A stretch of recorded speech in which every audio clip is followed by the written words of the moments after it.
Esselamu Aleyküm hürmetli ortaklar. Kadim Han dövründe ya gıybet boktan söyleyen birine esebini bozup gep getirip bir adamlarını başlap dilini kesyerler. Keyin imişara ölen düşüntürmece başlarından ki elini çapkarlar. Uzun şundan dekürmece ölüm cezası beriyerler. Az indi mustakillik şerafetiyle ölüm cezası bekar kılınıp yüzünde agziyaman pederi lanetile yüzünde başkılla bürttü. Şulara bağışlap bir şiir yazıyordum. İşitip bakasını üzeriniz beresle.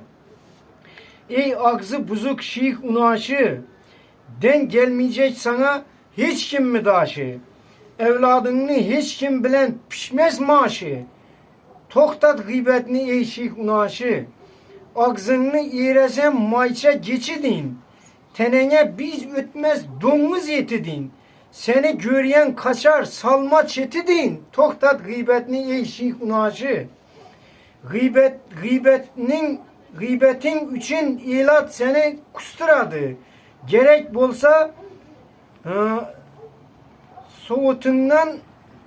söğütünden astıradı. Murat Karı'ya bir gün seni traktıra bastıradı. Toktat gıybetini ey şeyh unaşı. Nere varsan dinmez ağzın pıçır pıçır. İlaya enen seni doğacak vakti bulmaz mıydı kısır? Yok algan kalan ya ki saldın mı kasır? Toktat gıybetini ey şeyh unaşı. İlayım dilin lal bolga yedi. Görüşten hem koyga yedi. Kaynağım şu vakti seni soyga yedi. Toktat gıybetini ey şeyh unaşı. Hudadan özüne uzak yaş tilesen.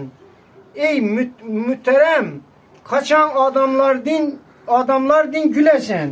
İçi kara bir gün gayret kolunda ölesen. Toktat gıybetini ey şeyh unaşı. Ölümünü evakuatıra artkayla. Açık mazara tilinden tutup artkayla. Ağzını suamin kaytkayla. Toktat gıybetini ey şeyh unaşı. Seni göreyen hemme kaçkay. Hatının ağzına teke baskay. Balların stalbadan askay. Toktat gıybetini ey şeyh unaşı. Gayret aytar adamlardan yürü çit. Özü senden ne namus ne bar bit. Koluna düşsen öldüredi kuandık elektrasit. Toktat gıybetini ey şeyh unaşı.